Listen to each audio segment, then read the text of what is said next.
Good morning, everyone. Good morning. Good morning, everyone.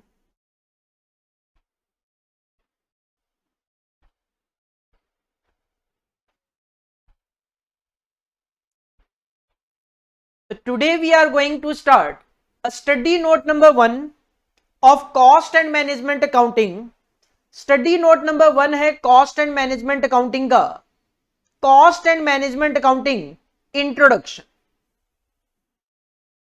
Study note number 1 of cost and management accounting है introduction of cost and management accounting. जैसा कि मैं पहले भी कह चुका हूं कि हमेशा किसी भी सब्जेक्ट में, भले ही वो प्रैक्टिकल सब्जेक्ट हो, भले ही वो थ्योरी सब्जेक्ट हो, हमेशा पहला जो टॉपिक होता है वो हमेशा रिलेटेड टू इंट्रोडक्शन होता है. सर स्टडी नोट नंबर 1 जो है वो थ्योरी है या प्रैक्टिकल? तो स्टडी नोट नंबर 1 थ्योरी है. इसका मतलब स्टडी नोट नंबर 1 जो है वो हमारे एग्जाम पॉइंट ऑफ व्यू से सेक्शन ए में जो थ्योरी क्वेश्चन आते हैं एमसीक्यू, सेक्शन बी में जो थ्योरी क्वेश्चन आते हैं शॉर्ट आंसर क्वेश्चन 2 से 3 लाइन के आंसर, और जो सेक्शन सी में शॉर्ट नोट लाइक क्वेश्चन आते हैं उसके लिए इंपॉर्टेंट है. और ऑन एन एवरेज अगर मैं बात करूं तो हमारे एग्जाम में जो फर्स्ट स्टडी नोट नंबर 1 है cost and management accounting introduction, इसमें से आपको एग्जाम में 6 नंबर तक के क्वेश्चन देखने को मिल सकते हैं. 0 to 6 मैं हमेशा इसलिए बोलता हूं, 0 इसलिए बोलता हूं मैं हमेशा क्योंकि प्रोफेशनल एग्जाम्स हैं. आप नहीं कह सकते कि सर हर बारी इतने नंबर का क्वेश्चन आएगा ही आएगा. लेकिन ये जो हमारा एनालिसिस होता है मिनिमम और मैक्सिमम मार्क्स का, ये मैक्सिमम मार्क्स का जो एनालिसिस होता है वो होता है on the basis of past examination question papers.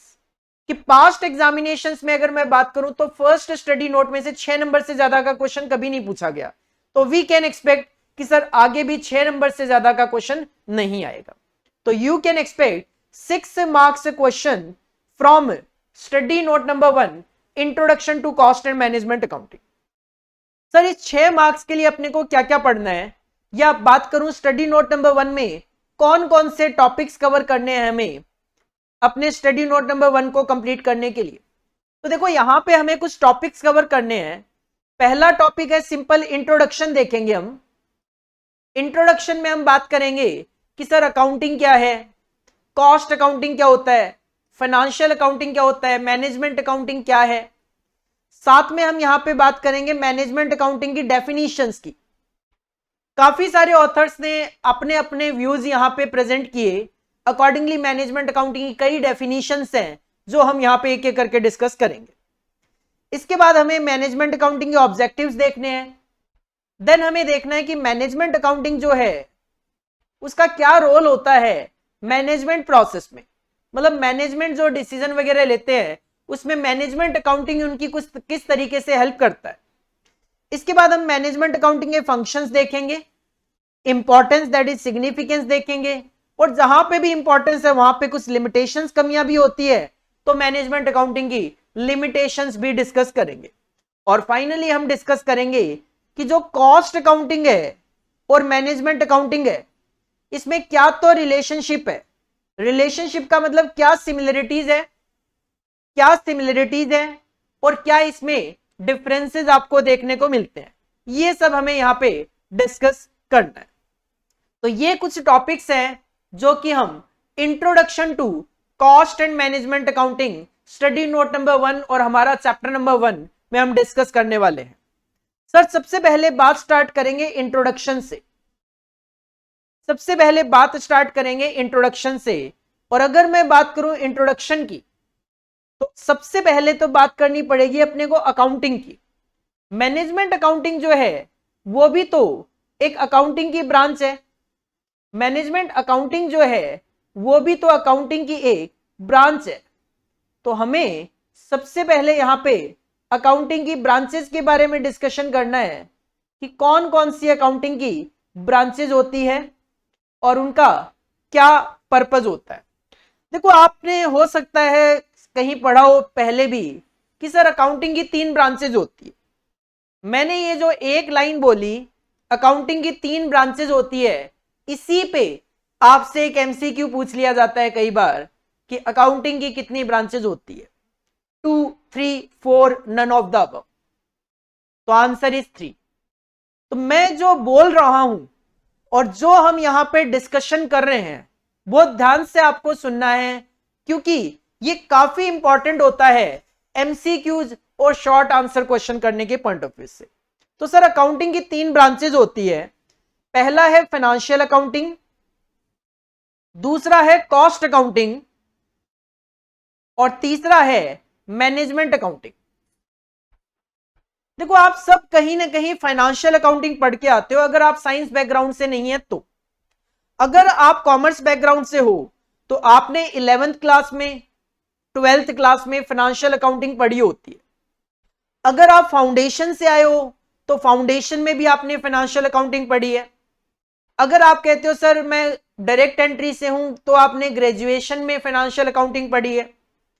अगर आपने ग्रुप 1 दे दिया है तो वहां पे भी आपने अकाउंटिंग पढ़ी है, फाइनेंशियल अकाउंटिंग। तो कहीं ना कहीं फाइनेंशियल अकाउंटिंग आपके लिए नई नहीं है। फाइनेंशियल अकाउंटिंग का मेन पर्पस क्या होता है, सोच के देखो। फाइनेंशियल अकाउंटिंग में जो आप अकाउंटिंग करते हो उसका मेन पर्पस होता है एक बिजनेस की फाइनेंशियल पोजीशन पता कर। और एक बिजनेस की फाइनेंशियल पोजीशन कैसे पता चलती है सर, एक बिजनेस का प्रॉफिट और लॉस कैलकुलेट करके उस बिजनेस की फाइनेंशियल पोजीशन पता चल जाती है। तो जो फाइनेंशियल अकाउंटिंग होता है उसका मेन पर्पस होता है to find out the profit और लॉस, वो भी पूरी की पूरी ऑर्गेनाइजेशन का। आप खुद सोच के देखो, आप खुद सोच के देखो, क्या आपने कभी profit and loss account product wise बनाया है? अगर एक कंपनी एक से ज्यादा प्रोडक्ट बनाती है, प्रोडक्ट ए, प्रोडक्ट बी, इस तरीके से, क्या आपने कभी प्रोडक्ट ए के लिए प्रॉफिट एंड लॉस अकाउंट अलग, प्रॉफिट बी का प्रॉफिट एंड लॉस अकाउंट अलग बनाया है फाइनेंशियल अकाउंटिंग के अंदर? तो आंसर है इसका सर नो। क्योंकि फाइनेंशियल अकाउंटिंग जो है, फाइनेंशियल अकाउंटिंग प्रॉफिट और लॉस एक ऑर्गेनाइजेशन का फाइंड आउट करता है, ना कि प्रोडक्ट वाइज, ना कि प्रोडक्ट वाइज। दूसरा, अगर मैं बात करूं कॉस्ट अकाउंटिंग की, अगर मैं बात करूं कॉस्ट अकाउंटिंग की, तो सर कॉस्ट अकाउंटिंग जो है, कॉस्ट अकाउंटिंग का मेन पर्पस है प्रॉफिट निकालना, तो पर्पस है, लेकिन प्रॉफिट के साथ साथ कॉस्ट भी इसका पर्पस है। तो ये अकाउंटिंग क्यों की जाती है? ये अकाउंटिंग की जाती है किसी भी प्रोडक्ट या सर्विस की कॉस्ट या उसका प्रॉफिट कैलकुलेट करने के पॉइंट ऑफ व्यू से। तो कॉस्ट अकाउंटिंग जब आप पढ़ते हो तो आप देखते हो कि हम प्रोडक्ट वाइज भी वहां पे कॉस्ट और प्रॉफिट कैलकुलेट कर लेते हैं। हालांकि ऑर्गेनाइजेशन की भी कैलकुलेशन हम कर लेते हैं कॉस्ट अकाउंटिंग में, बट प्रोडक्ट वाइज और सर्विस वाइज भी हम कैलकुलेशन कर सकते हैं with the help of cost accounting. तो फाइनेंशियल अकाउंटिंग का मेन पर्पस क्या है? ऑर्गेनाइजेशन का प्रॉफिट और लॉस। जबकि कॉस्ट अकाउंटिंग का मेन पर्पस क्या है? अकाउंटिंग की जाती है कॉस्ट कैलकुलेशन के लिए, प्रॉफिट कैलकुलेशन के लिए, वो भी प्रोडक्ट वाइज और सर्विस वाइज। तो सर मैनेजमेंट अकाउंटिंग क्या करेगा? मैनेजमेंट अकाउंटिंग का काम क्या है? तो मैनेजमेंट अकाउंटिंग की अगर मैं बात करूं तो मैनेजमेंट अकाउंटिंग का काम है डिसीजन लेना। मैनेजमेंट अकाउंटिंग का काम है डिसीजन लेना। मैनेजमेंट अकाउंटिंग का काम है फाइनेंशियल अकाउंटिंग और कॉस्ट अकाउंटिंग से डेटा लेना। जो भी फाइनेंशियल अकाउंटिंग है, जो भी कॉस्ट अकाउंटिंग है, इनसे डेटा इकट्ठा करना और वो डेटा इकट्ठा करके उसको प्रोवाइड करवाना टू द मैनेजमेंट, ताकि मैनेजमेंट उसके बेसिस पे डिसीजन ले सके। देखो मैनेजमेंट अकाउंटिंग का मतलब होता है अकाउंटिंग फॉर द मैनेजमेंट, वो अकाउंटिंग जो मैनेजमेंट के लिए की जाती है। और मैनेजमेंट को करना क्या होता है? मैनेजमेंट को करनी होती है बिजनेस के लिए प्लानिंग, मैनेजमेंट को लेने होते हैं बिजनेस के लिए डिसीजंस, मैनेजमेंट को करनी होती है बिजनेस की प्लानिंग, मैनेजमेंट को लेने होते हैं बिजनेस से रिलेटेड डिसीजंस। तो मैनेजमेंट अकाउंटिंग क्या करता है? मैनेजमेंट अकाउंटिंग फाइनेंशियल अकाउंटिंग और कॉस्ट अकाउंटिंग से डेटा कलेक्ट करके जो डेटा रेलेवेंट होता है मैनेजमेंट के लिए वो उनको प्रोवाइड करवाया जाता है, ताकि टॉप मैनेजमेंट उस डेटा के बेसिस पे प्लानिंग और डिसीजन ले सके। तो used for decision making, management accounting use की जाती है decision making on the basis of data, यहां पे आता है फाइनेंशियल और कॉस्ट अकाउंटिंग से। तो सर 3 वर्ड आपको सबसे पहले क्लियर करने हैं अपने माइंड में। अकाउंटिंग 3 तरीके की अपने सिलेबस के हिसाब से, पहला फाइनेंशियल अकाउंटिंग, दूसरा कॉस्ट अकाउंटिंग, तीसरा मैनेजमेंट अकाउंटिंग। फाइनेंशियल अकाउंटिंग का मेन पर्पज होता है एक ऑर्गेनाइजेशन का प्रॉफिट और लॉस कैलकुलेट करना। कॉस्ट अकाउंटिंग का मेन पर्पज होता है कॉस्ट और प्रॉफिट कैलकुलेट करना, बट प्रोडक्ट वाइज और सर्विस वाइज। और मैनेजमेंट अकाउंटिंग का काम है सर फाइनेंशियल अकाउंटिंग और कॉस्ट अकाउंटिंग से डेटा इकट्ठा करके प्रोवाइड कराना टू द मैनेजमेंट, जिसको यूज करके मैनेजमेंट डिसीजन ले सके, जिसको यूज करके मैनेजमेंट डिसीजन ले सके। तो इंट्रोडक्शन में सबसे पहला पार्ट जो कवर किया गया है वो अकाउंटिंग से रिलेटेड कवर किया गया है। इसमें किसी भी तरीके का कोई डाउट आपको लगता है तो आप पूछ सकते हो। अकाउंटिंग की 3 branches, financial, cost, management accounting, इससे रिलेटेड किसी को कोई भी डाउट अगर लगता है आप पूछ सकते हो।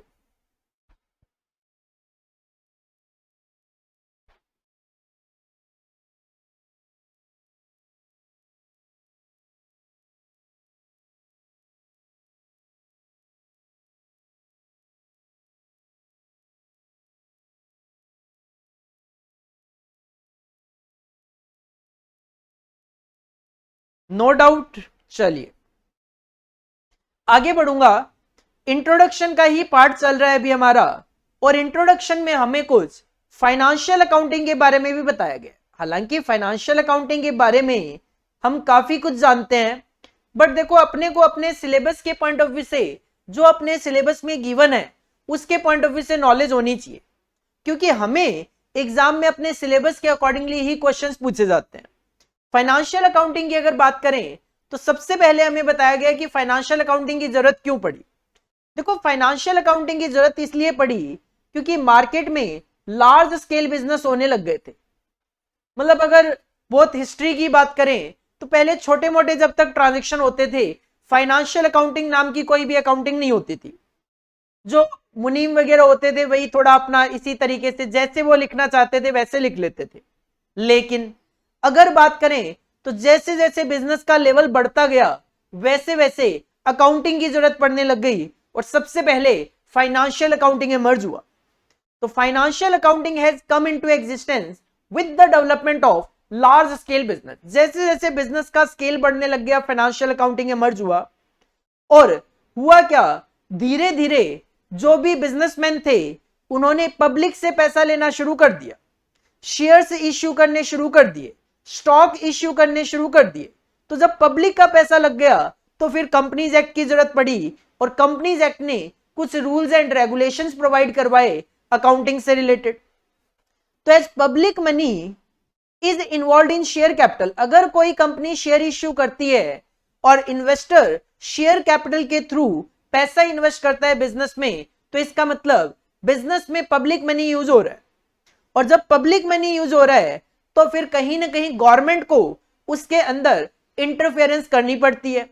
अकॉर्डिंगली कंपनीज एक्ट को इंट्रोड्यूस किया गया था 1956 में।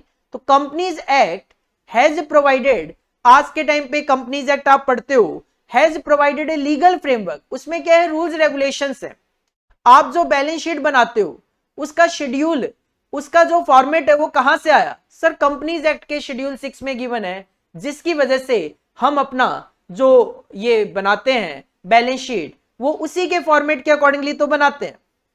To present the operating results and financial position of the company.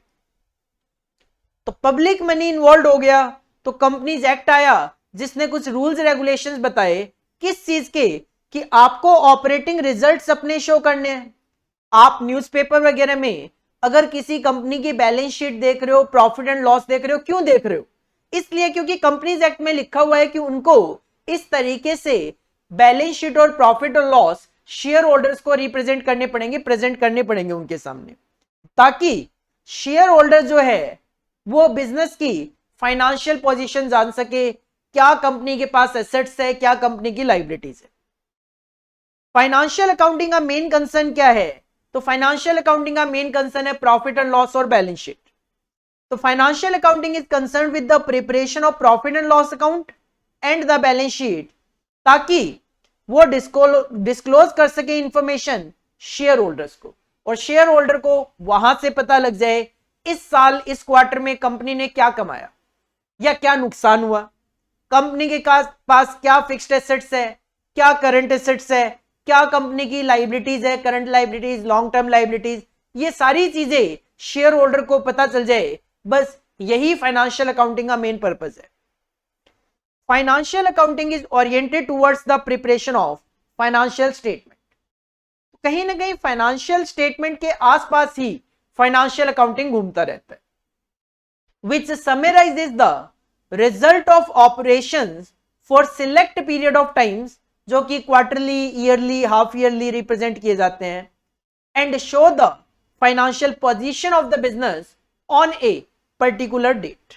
एक पर्टिकुलर डेट पे financial position of a business show की जाती है। जैसे अगर 31 मार्च 2022 को बैलेंस शीट है कोई, 1 अप्रैल 2021 से 31 मार्च 2022 की अगर बैलेंस शीट है, तो सिंपल सी बात है वो इस पीरियड की फाइनेंशियल पोजीशन 31 मार्च को फाइनली क्या पोजीशन है उसको रिप्रेजेंट कर रहे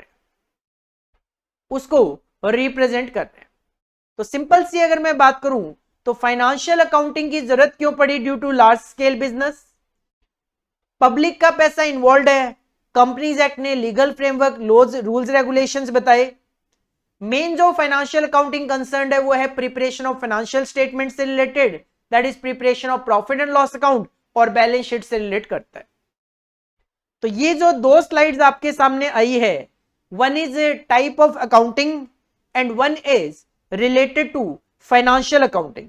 दीज आर द पार्ट्स जो कि इंस्टीट्यूट ने कवर किया है इंट्रोडक्शन में, और एक लास्ट पॉइंट जो फाइनेंशियल अकाउंटिंग से रिलेटेड है, that is financial accounting concerned है किससे related, with providing information to external users. External users कौन है, अगर एक कंपनी बैंक से लोन लेने के लिए जाती है तो बैंक जो है वो आपसे डेटा की डिमांड करेगा। कौन से डेटा की, सर मेनली फाइनेंशियल अकाउंटिंग के डेटा की। तो financial accounting is used by the external user, share holder, external users. तो जो भी एक्सटर्नल यूजर्स हैं उनको डेटा प्रोवाइड कराना, उनको इंफॉर्मेशन प्रोवाइड कराना ही फाइनेंशियल अकाउंटिंग का मेन पर्पस है। तो these are the 5 points related to introduction to financial accounting, जो अपने सब्जेक्ट में स्टडी नोट 1 में सबसे पहले इंट्रोडक्शन में ये बात की गई है। हालांकि वो चाहते तो डायरेक्ट मैनेजमेंट अकाउंटिंग का इंट्रोडक्शन दे सकते थे, बट पहले उन्होंने एक बेस बनाया फाइनेंशियल अकाउंटिंग से रिलेटेड कुछ बात बताकर, देन आपको मैनेजमेंट अकाउंटिंग का कॉन्सेप्ट समझाने की कोशिश करिए। Any doubt in relation to financial accounting introduction you can ask.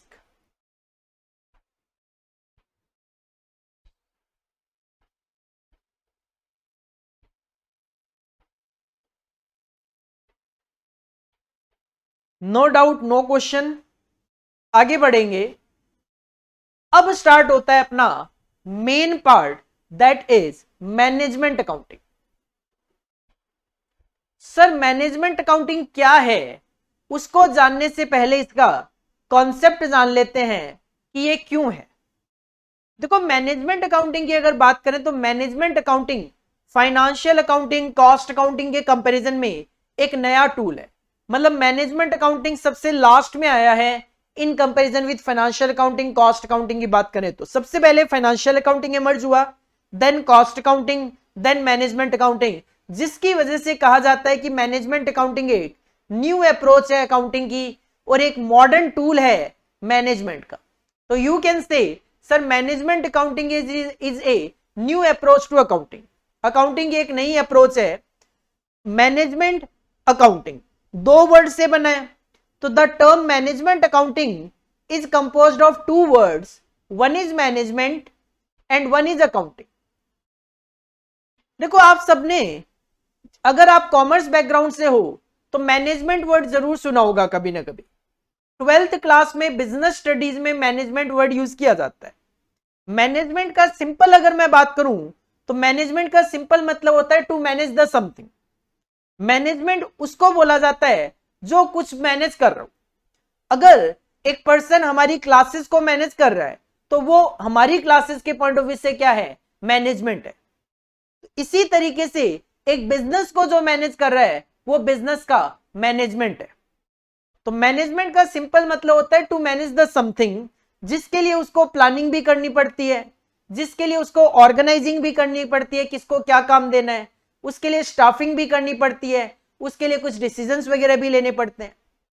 और अकाउंटिंग की बात करें तो अकाउंटिंग का सिंपल मतलब होता है रिकॉर्डिंग।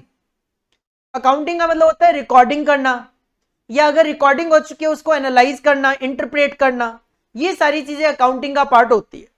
तो अगर मैनेजमेंट अकाउंटिंग की बात करें तो मैनेजमेंट अकाउंटिंग का मतलब है it refers to accounting for the management. बस आप अगर इन वर्ड्स को ढंग से समझ लेते हो। गुड मॉर्निंग आयुष, क्लास 7 में नहीं बेटा, क्लास 1 है अपनी, क्लास 1 है अपनी। आप क्लास 7 में ही हो, क्या बात है। हमारी मैनेजमेंट अकाउंटिंग की फर्स्ट क्लास है, CMA inter group 2 cost FM paper number 10।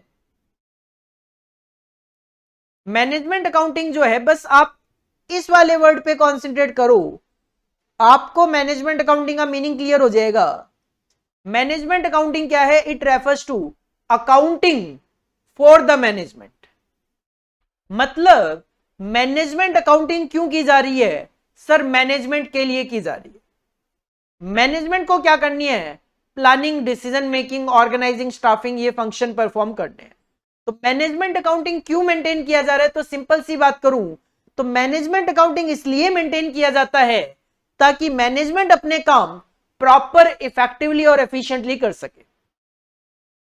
Management accounting एक मॉडर्न टूल है।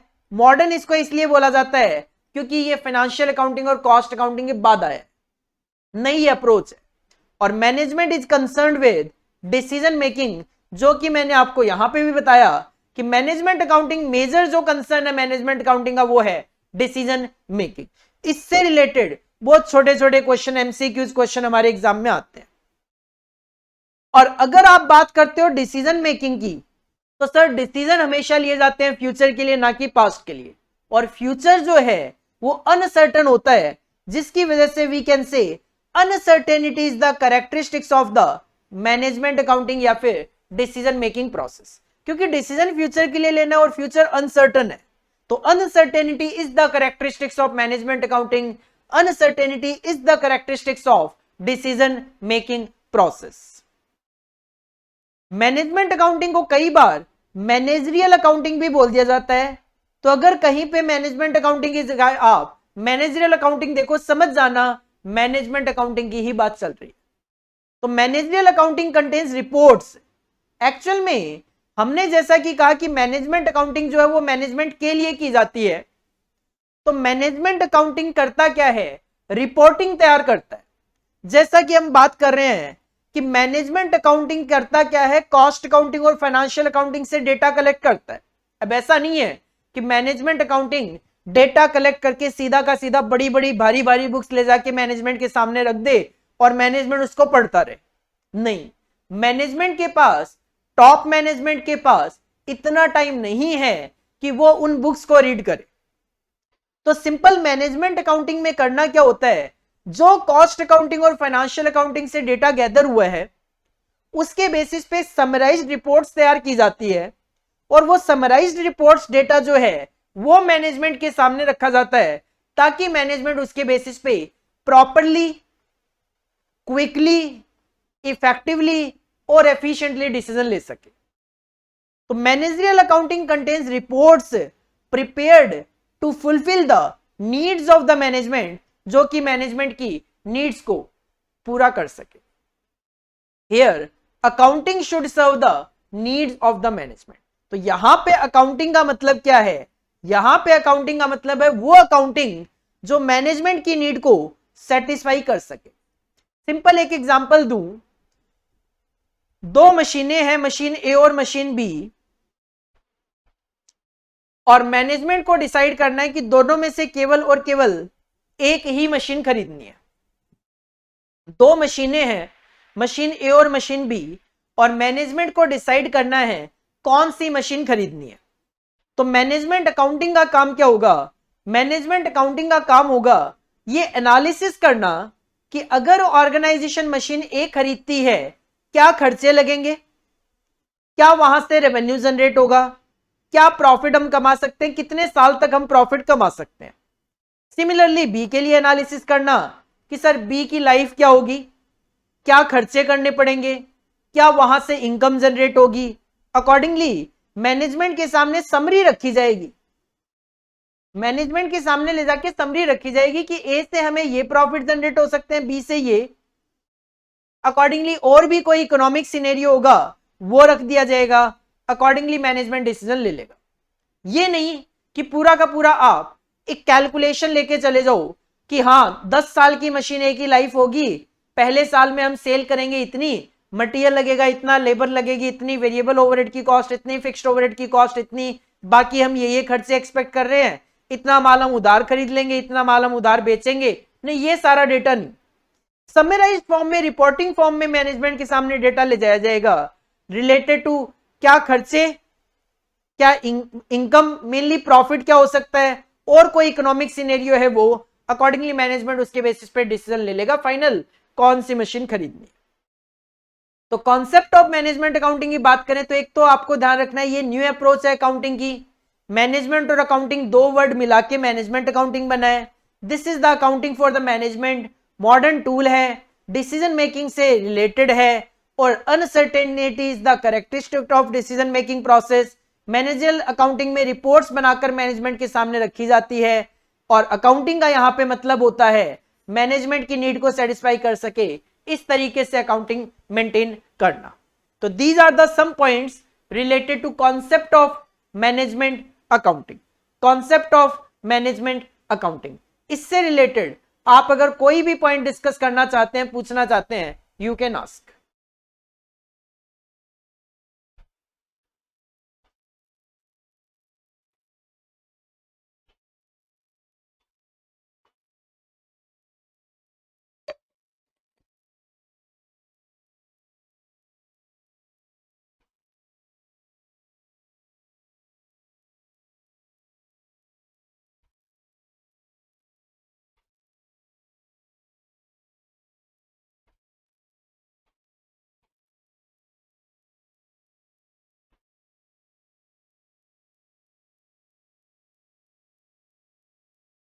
आगे बढ़ेंगे।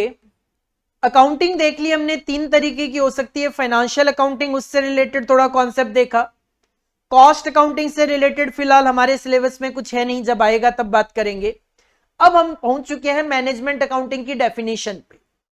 सर मैनेजमेंट अकाउंटिंग को कई ऑथर्स ने अपने अपने व्यूज के अकॉर्डिंगली अलग अलग तरीके से डिफाइन किया, और यहां पे क्वेश्चन ये अराइज होता है, क्या सर यहां पे हमें ये जो डेफिनेशंस गिवन है, हमें ये जो डेफिनेशंस गिवन है, मेनली यहां पे 4 से 5 डेफिनेशंस गिवन है, क्या हमें ये 4 से 5 डेफिनेशन याद करनी पड़ेगी? तो मेरा आंसर है यस। और उसके पीछे रीजन ये है, एग्जामिनर कई बार क्या करता है, डेफिनेशन देकर पूछता है बताओ ये डेफिनेशन कौन से ऑथर ने दी है। तो अगर आपको पता नहीं होगा कि ये डेफिनेशन कौन से ऑथर ने दी है, आप उस क्वेश्चन का आंसर नहीं दे पाओगे। तो आपको ये सारी की सारी डेफिनेशंस याद होनी जरूरी है। और इस सीक्वेंस में सबसे पहले रॉबर्ट एन एंथोनी ने एक डेफिनेशन दी, और ये डेफिनेशन कहती है, रॉबर्ट एन एंथोनी ने एक डेफिनेशन दी, और ये डेफिनेशन क्या कहती है, management accounting is concerned with accounting information which is useful to the management। काफी सिंपल सी वन लाइन डेफिनेशन हम इसको कह सकते हैं कि management accounting as per Robert and Anthony, management accounting is concern with accounting information. Sir कौन सी accounting information which is useful to the management? ये डेफिनेशन आप याद कर लो, आपको 2 नंबर के लिए जो हमारे सेक्शन बी में क्वेश्चंस आते हैं उसमें पूछा जा सकता है।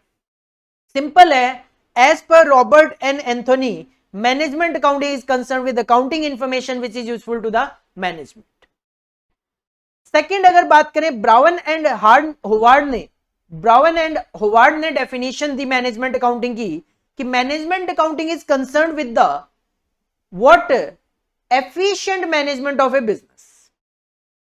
मैनेजमेंट अकाउंटिंग इस तरीके से होनी चाहिए ताकि मैनेजमेंट उसके बेसिस पे बिजनेस को एफिशिएंटली चला सके।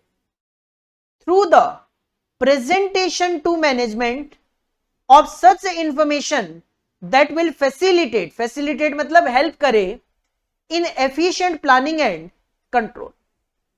तो होवर्ड एंड ब्राउन का क्या कहना है, ब्राउन एंड हावर्ड का कहना है management account is concern with the efficient management of the business. और वो कैसे किया जाए, प्रेजेंट करो useful information to the management ताकि उसके बेसिस पे मैनेजमेंट एफिशिएंट प्लानिंग और कंट्रोल कर सके।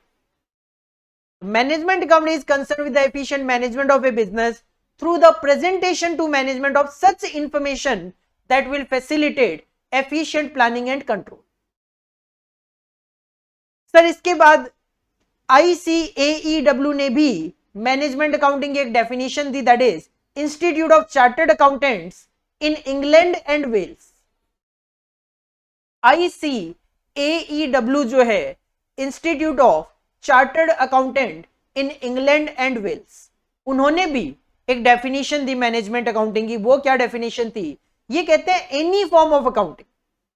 ये काफी ब्रॉड डेफिनेशन थी, कहते हैं कोई भी अकाउंटिंग का form which enables a business to be conducted more efficiently. कहते हैं अकाउंटिंग का कोई भी फॉर्म जो बिजनेस को ऐसी इंफॉर्मेशन दे जिसके बेसिस पे एफिशिएंटली बिजनेस को चलाया जा सके, वो मैनेजमेंट अकाउंटिंग है, can be regarded as management accounting.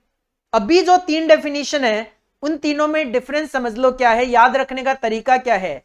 Sir Robert N Anthony का कहना है अकाउंटिंग इंफॉर्मेशन, ध्यान देना वर्डिंग्स पे, accounting information.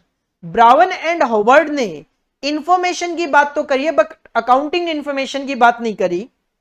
Robert and Anthony ने अकाउंटिंग की बात तो करी है बट इंफॉर्मेशन की बात नहीं करी। मतलब इन डेफिनेशन को कैसे पहचाना जाए एमसीक्यू क्वेश्चन में, उसका तरीका मैं आपको बता रहा हूं। रॉबर्ट एंड एंथोनी ने अकाउंटिंग इंफॉर्मेशन की बात करी है, हार्वर्ड एंड ब्राउन ने इंफॉर्मेशन की बात तो करी है, एफिशिएंट प्लानिंग एंड कंट्रोल की साथ में बात करी है, प्लानिंग एंड कंट्रोल की बात करी है जो कि रॉबर्ट एंड एंथोनी ने भी नहीं करी, प्लानिंग एंड कंट्रोल की ICAEW ने भी नहीं करी। ICAEW ने अकाउंटिंग की बात तो जरूर करी है बट प्लानिंग एंड कंट्रोल की बात नहीं करी।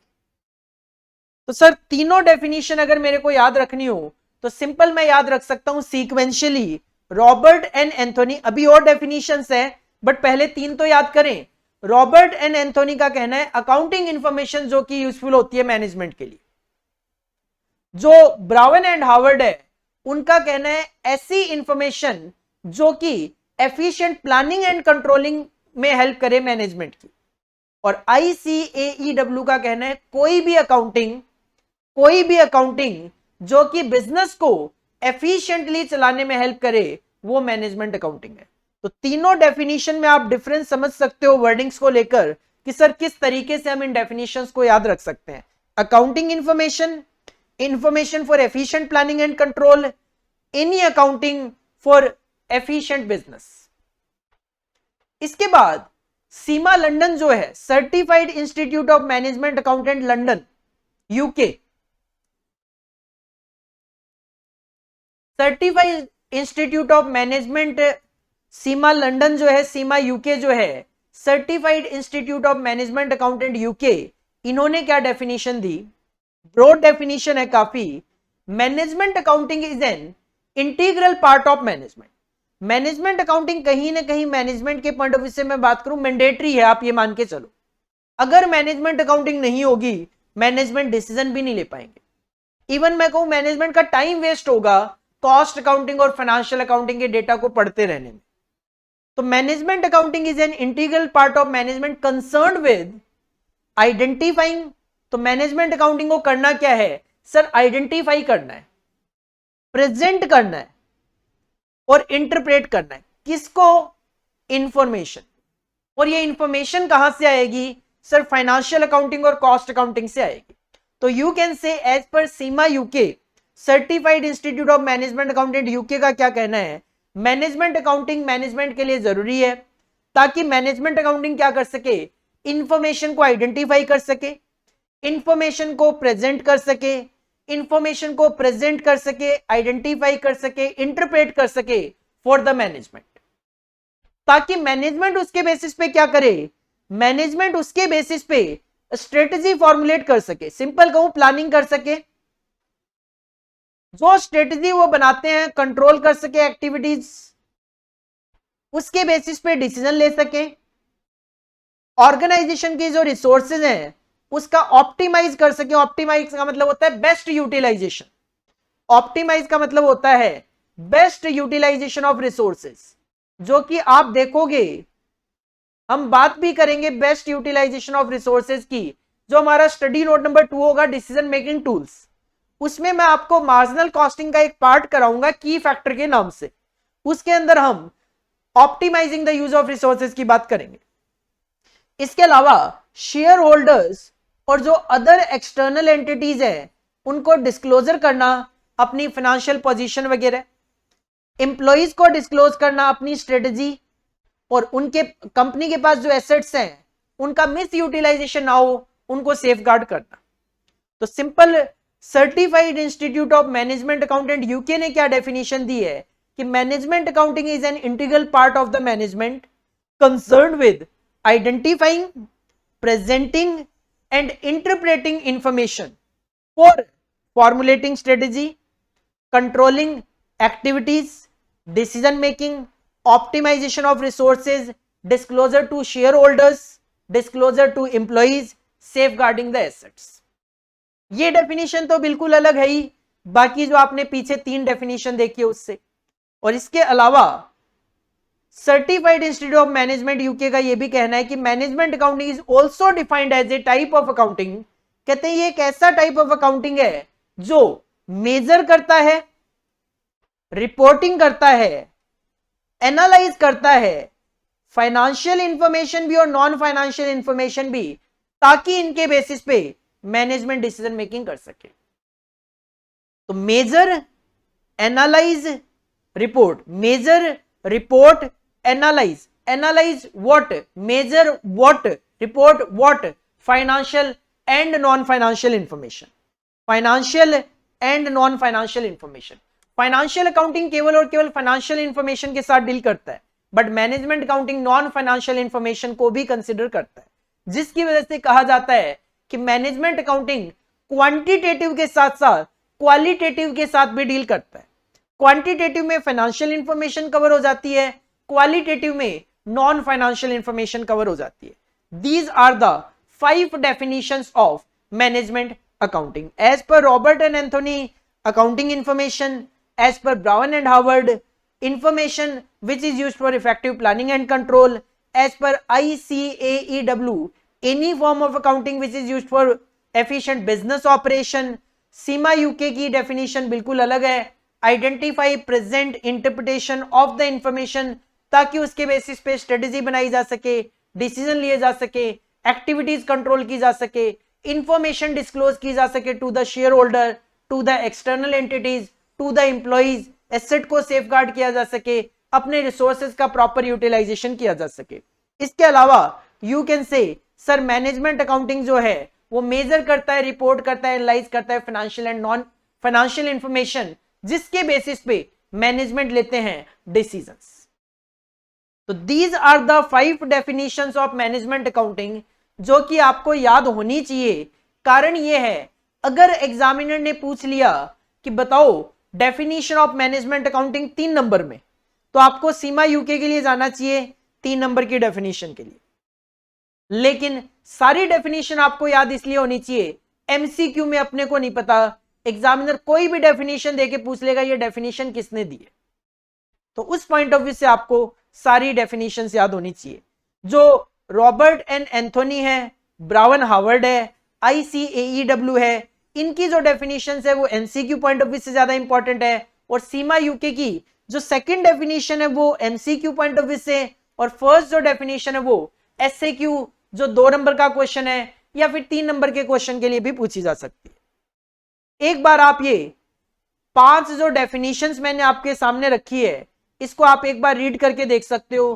किसी भी तरीके का कोई डाउट लगता है यू कैन आस्क।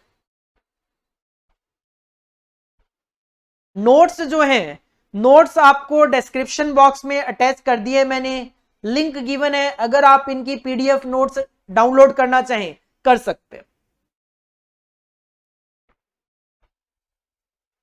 और इंफॉर्मेशन के लिए बता दूं मैं, ये हमारा कॉस्ट FM का लाइव एट होम बैच है, जिसकी आज हमारी पहली क्लास है, जिसकी हमारी ये फर्स्ट क्लास है, जिसमें हम introduction to cost and management accounting discuss कर रहे हैं। और पहली कुछ क्लासेस, पहली 4 to 5 क्लासेस जो है वो यूट्यूब पे लाइव रहेगी। इसके बाद हमारी जो मोबाइल ऐप है प्ले स्टोर से आप डाउनलोड कर सकते हो, CA Pankaj Saraogi commerce lectures के नाम से, उस पे ही हम ये क्लासेस कंडक्ट करेंगे। पहली 4 to 5 क्लासेस जो है वो यूट्यूब पे लाइव रहेगी फ्री ऑफ कॉस्ट। अगर आप फुल कोर्स ज्वाइन करना चाहते हैं तो आप फुल कोर्स ज्वाइन कर सकते हो।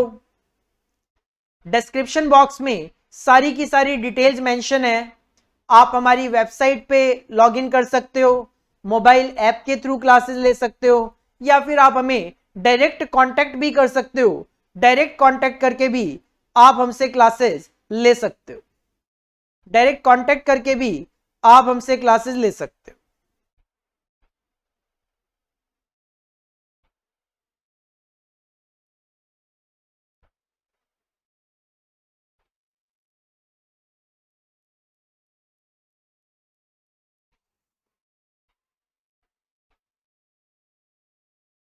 These are the 2 definitions. This is the 3rd definition. Anyone, किसी भी तरीके का किसी को डाउट लगता है you can ask. अगर आपको ये वीडियो अच्छी लग रही है, लाइव क्लास, लाइक जरूर कीजिए और अपने दोस्तों के साथ भी शेयर कीजिए ताकि उनको भी बेनिफिट मिले।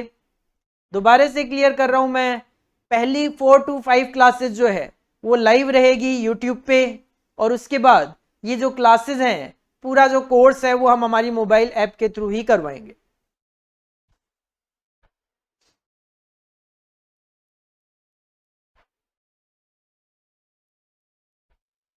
This is the definition given by Seema UK. सारी की सारी डेफिनेशंस अपने को याद होनी चाहिए, सारी की सारी डेफिनेशंस अपने को याद होनी चाहिए, ताकि एग्जाम में जो भी MCQ क्वेश्चन आता है या शॉर्ट नोट क्वेश्चन आता है हम इजीली वहां पे लिख सके। इसके बाद आगे बढ़ेंगे और नेक्स्ट जो टॉपिक हमें कवर करना है वो है sir what are the objectives of management accounting. Management accounting के ऑब्जेक्टिव्स क्या है? मैनेजमेंट अकाउंटिंग मेंटेन करके एक ऑर्गेनाइजेशन क्या अचीव करना चाहती है? तो अगर ऑब्जेक्टिव की बात करें मैनेजमेंट अकाउंटिंग के, तो सिंपल से यहां पे 7 ऑब्जेक्टिव्स हैं, जिसमें पहला ऑब्जेक्टिव है प्रोवाइडिंग मैनेजमेंट। देखो पहले से ही बात कर रहे हैं हम, मैनेजमेंट अकाउंटिंग का मतलब ये accounting for management.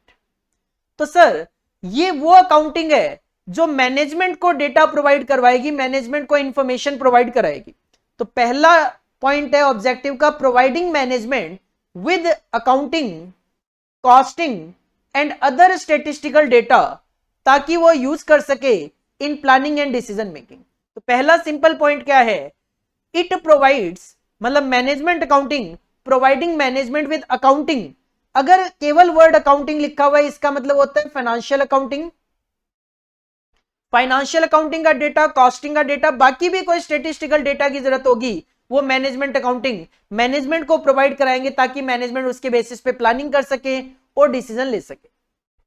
Second objective, management accounting का सेकंड ऑब्जेक्टिव क्या है? Computing and presenting to the management. Compute करना, प्रेजेंट करना मैनेजमेंट के सामने क्या, सर फाइनेंशियल रिजल्ट्स, किसके financial result of alternative courses of action to decide on the best alternative. जैसा मैं आपको अभी कह रहा था थोड़ी देर पहले कि मान लो दो मशीनें हैं ए और बी, दोनों में से एक मशीन सिलेक्ट करनी है, तो मैनेजमेंट अकाउंटिंग का काम क्या है? मैनेजमेंट अकाउंटिंग का काम है कैलकुलेशन करना और मैनेजमेंट के सामने प्रेजेंट करना कि सर अगर मशीन ए सिलेक्ट करते हैं क्या फाइनेंशियल रिजल्ट होंगे, मशीन बी अगर हम अडॉप्ट करते हैं क्या फाइनेंशियल रिजल्ट होंगे, ताकि मैनेजमेंट उसके बेसिस पे जो बेस्ट मशीन है वो सिलेक्ट कर सके। तीसरा point, translating the management plan, management के जो प्लान्स है उनको ट्रांसलेट करना, covering all financial activities of business. Simple सी बात है, अगर अब मैनेजमेंट कोई डिसीजन लेता है, प्लान करता है, तो उस प्लान के बेसिस पे फाइनेंशियल क्या इंपैक्ट आने हैं, उन फाइनेंशियल इंपैक्ट को में देखना, मतलब प्लान्स को एक तरीके से फाइनेंशियल में कन्वर्ट करना कि ये प्लान है, ये खर्चे लगेंगे, ये हमारे इनकम यहां से जनरेट हो सकती है। Point number 4, verify the figures for business activities. Business की जो एक्टिविटीज है उसकी जो फिगर्स है, प्रॉफिट लॉस, उनको वेरीफाई करना। क्यों वेरीफाई करना? टू जज consistency and practicability for need of revision of plans if any. क्योंकि आप कर रहे हो डिसीजन मेकिंग, मतलब मैनेजमेंट को करना है डिसीजन, तो कहीं ना कहीं एस्टिमेटेड डेटा काफी ज्यादा यूज किया जाता है। तो जो एस्टिमेटेड डेटा है उनको वेरीफाई करो कि जो डेटा आप बना रहे हो, प्रोवाइड करवा रहे हो, या आपको जो डेटा कहीं से मिला है, एक तो कंसिस्टेंट हो पीरियड टू पीरियड, दूसरा प्रैक्टिकल भी होना चाहिए। और अगर लगता है कि नहीं उस वो डेटा कंसिस्टेंट नहीं है, प्रैक्टिकल नहीं है, उसमें कुछ चेंजेस करने की जरूरत है, तो आप डेटा को चेंज करो, अकॉर्डिंगली प्लान मैनेजमेंट रिवाइज करेंगे। इसके बाद फिफ्थ जो ऑब्जेक्टिव है वो है financial interpretation of plans. Financial interpretation, ताकि हर एक पर्सन की रिस्पॉन्सिबिलिटी डिसाइड की जा सके मैनेजमेंट में, to pinpoint individual responsibilities. क्योंकि देखो कहीं ना कहीं अगर आपको अपनी ऑर्गेनाइजेशन के ऑब्जेक्टिव अचीव करने होते हैं तो आपको इंडिविजुअल रिस्पॉन्सिबिलिटीज अलॉट करनी पड़ेगी कि आपको ये अचीव करना है, आपको ये, तब जाके एक ऑर्गेनाइजेशन अपने प्लान्स अचीव कर पाती है। अपने प्लान्स के अकॉर्डिंगली जो उनके मेन ऑब्जेक्टिव्स होते हैं उनको एक ऑर्गेनाइजेशन अचीव कर पाती है। 6 पॉइंट की अगर मैं बात करूं तो 6 पॉइंट है मेजर करना। क्या मेजर करना है sir? Actual performance against standards. Standards मतलब बेंचमार्क सेट कर दो, किस पर्सन को क्या क्या अचीव करना है और एक्चुअल में उन्होंने क्या अचीव करा है उसको कंपेयर करो। And reporting the result of the operations to the appropriate level of management. और जिसको भी उसकी रिपोर्टिंग होनी है उनको रिपोर्टिंग दो, ताकि उसके बेसिस पे कुछ भी अगर इंप्रूवमेंट करना है फ्यूचर में वो इंप्रूवमेंट किया जा सके। और 7th और लास्ट जो ऑब्जेक्टिव है वो है मेजर करना एंड रिपोर्टिंग करना on the effectiveness of the enterprise. Enterprise effectively काम कर पा रही है कि नहीं कर पा रही, हम इफेक्टिवली एफिशिएंटली काम कर पा रहे हैं कि नहीं कर पा रहे, क्या हम इस तरीके से काम करके अपने ऑब्जेक्टिव अचीव कर पाएंगे ऑर्गेनाइजेशन के, इस पे रिपोर्ट तैयार करना। तो मैनेजमेंट अकाउंटिंग के 7 ऑब्जेक्टिव्स हैं। क्या? पहला, providing financial accounting, costing and other statistical data to the management, ताकि वो उसके बेसिस पे प्लानिंग और डिसीजन मेकिंग कर सके। दूसरा, कंप्यूट करना और प्रेजेंट करना financial result of the alternative courses of action to the management, ताकि बेस्ट ऑल्टरनेटिव सिलेक्ट किया जा सके। तीसरा, translating the management plan into the financial activities. चौथा, फिगर्स वेरीफाई करना कि वो कंसिस्टेंट और प्रैक्टिकल है कि नहीं है। इंडिविजुअल रिस्पॉन्सिबिलिटीज डिसाइड करना, स्टैंडर्ड के अगेंस्ट में एक्चुअल परफॉर्मेंस को मेजर करना और रिपोर्ट्स तैयार करना कि ऑर्गेनाइजेशन इफेक्टिवली वर्क कर रही है कि नहीं कर रही। These are the 7 objectives of management accounting. एक बार रीड करके देखिए और किसी भी तरीके का कोई डाउट अगर आपको लगता है यू कैन आस्क। अगर आपने हमारे चैनल को अभी तक सब्सक्राइब नहीं किया तो सब्सक्राइब जरूर कर लीजिए। अभी no doubt these are some sessions जो कि हम लेकर आ रहे हैं आपके लिए, बट एग्जाम से 2-3 महीने पहले हम रिविजन्स लेक्चर्स अपलोड करते हैं। मेरे जो भी सब्जेक्ट्स हैं, कॉस्ट अकाउंटिंग, कॉस्ट एफएम, ओएमएसएम, इससे रिलेटेड, फाइनल में भी एससीएम और एसएफएम जो मैं टीच करता हूं, इससे रिलेटेड आपको पूरा के पूरे रिवीजन लेक्चर्स देखने को मिलेंगे। एमटीपीज के सॉल्यूशंस हम करवाते हैं, सजेस्टेड आंसर डिस्कस करते हैं, एमसीक्यू की बुकलेट्स, काफी सारा फ्री ऑफ कॉस्ट डेटा भी आपको इस चैनल पे देखने को मिलता है। तो काफी बेनिफिशियल है सीएमए स्टूडेंट्स के लिए हमारा channel, exam point of view से भी। इसके बाद और आगे बढ़ते हैं और नेक्स्ट पॉइंट आता है मैनेजमेंट अकाउंटिंग का क्या रोल है। Role of management accounting. Sir management accounting जो है, क्या रोल है इसका बिजनेसेस में? तो देखो सिंपल सी हम बात कह रहे हैं कि मैनेजमेंट अकाउंटिंग जो है वो मैनेजमेंट के लिए है, और मैनेजमेंट को प्लानिंग करनी है, डिसीजन लेने हैं।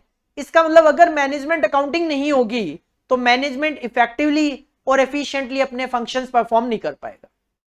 तो an enterprise would operate successfully कब? If it directs all its resources and efforts to accomplish its specified objective in a planning manner या planner manner। कहते हैं एक एंटरप्राइज जो होती है वो तभी और तभी सक्सेसफुली ऑपरेट कर पाती है कब? अगर वो अपने रिसोर्सेज को और अपने एफर्ट्स को इस तरीके से डायरेक्ट करे, मतलब इंस्ट्रक्ट करे, अपने रिसोर्सेज को यूज करे to accomplish its specified objective, ताकि जो उनके स्पेसिफाइड ऑब्जेक्टिव है वो उनको अचीव कर सके। और वो तभी पॉसिबल है जब वो प्लानिंग मैनर में होगा, प्लानर मैनर में होगा। अगर आपने प्लानिंग नहीं करी होगी कि मैं अपने रिसोर्सेस को किस ऑब्जेक्टिव को अचीव करने के लिए कैसे यूज करूंगा, आप उसका मिस यूटिलाइजेशन कर जाओगे। सिंपल सी बात है, मैंने आपकी जेब में बहुत सारे पैसे डाल दिए, आपको नहीं पता वो पैसे कितने हैं, आपको लगता है बहुत है वो पैसे, आप उसका मिस यूटिलाइजेशन कर जाओगे। लेकिन अगर आपको वो एग्जैक्ट पता होगा कि मेरी जेब में 10,000 रुपए है, तो आप उसको अपनी रिक्वायरमेंट के अकॉर्डिंगली यूज करने की कोशिश करोगे। तो सेम यहां पे सीन है, एक ऑर्गेनाइजेशन सक्सेसफुली तभी ऑपरेट कर पाती है जब पहले से प्लानिंग करी हुई हो कि हम अपने रिसोर्सेज को किस तरीके से यूज करेंगे। और इसमें कौन हेल्प करेगा? सर मैनेजमेंट अकाउंटिंग का रोल आएगा। दूसरा point, second point, organisation has to be both efficient and effective. Organisation efficient होगी, इफेक्टिव होगी, कब होगी? सर मैनेजमेंट अकाउंटिंग होगा तभी होगी। Third point, organisation is effective when the planned objective is achieved. अब आप कहते हो ऑर्गेनाइजेशन इफेक्टिवली काम कर रही है, कैसे पता चलेगा कि ऑर्गेनाइजेशन इफेक्टिवली काम कर रही है? अगर एक ऑर्गेनाइजेशन ने जो ऑब्जेक्टिव प्लान कर रखे हैं कि हमें ये ऑब्जेक्टिव अचीव करने हैं, तो अकॉर्डिंगली वो इफेक्टिवली काम कर रही है, अदरवाइज वो नहीं कर रही। सिंपल सी बात है, अगर प्लान्ड ऑब्जेक्टिव अचीव कर पा रहे हो इसका मतलब इफेक्टिवली काम हो रहा है। प्लान्ड ऑब्जेक्टिव अचीव नहीं कर पा रहे, इसका मतलब इफेक्टिवली काम नहीं हो रहा। कैसे पता चले इफेक्टिवली काम हो रहा है कि नहीं हो रहा? सर मैनेजमेंट अकाउंटिंग रिपोर्ट तैयार करेगा तभी तो पता चलेगा। चौथा point, the firm is efficient only कब?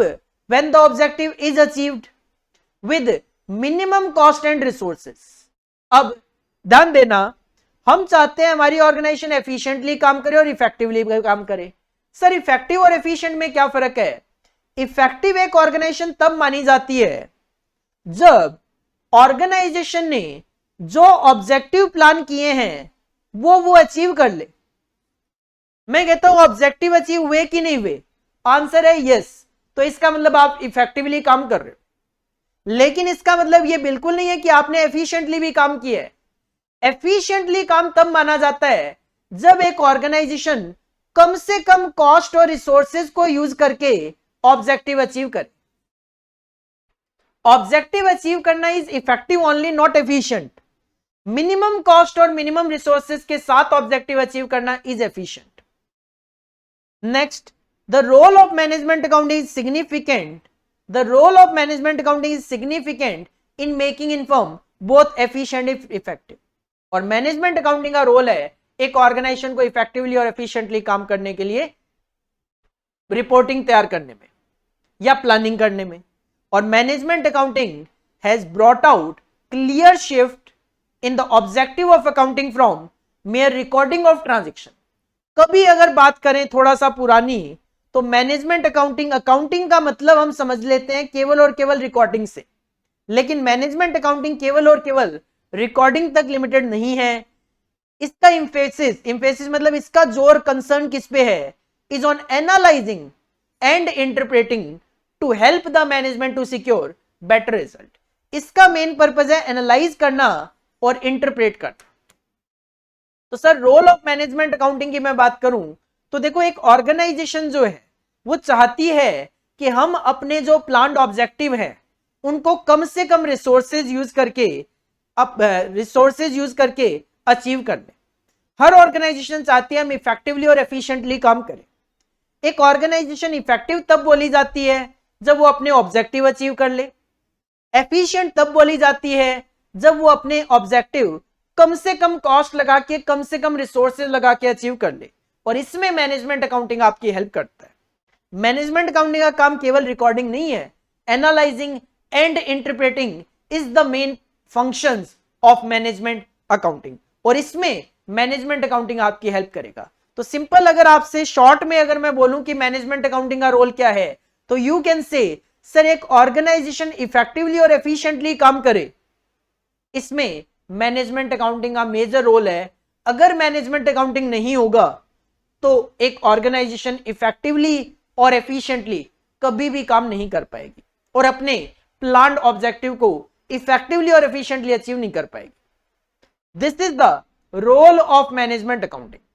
This is the role of management accounting. एक बार आप इसको रीड करके देख सकते हो, और किसी भी तरीके का अगर आपको कोई डाउट लगता है यू कैन आस्क।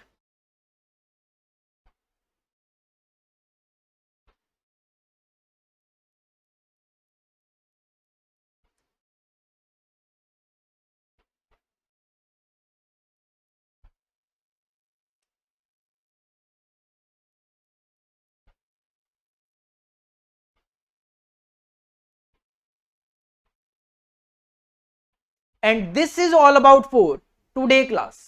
तो आज की क्लास में हमने study note number 1 introduction to cost and management accounting पे डिस्कशन किया।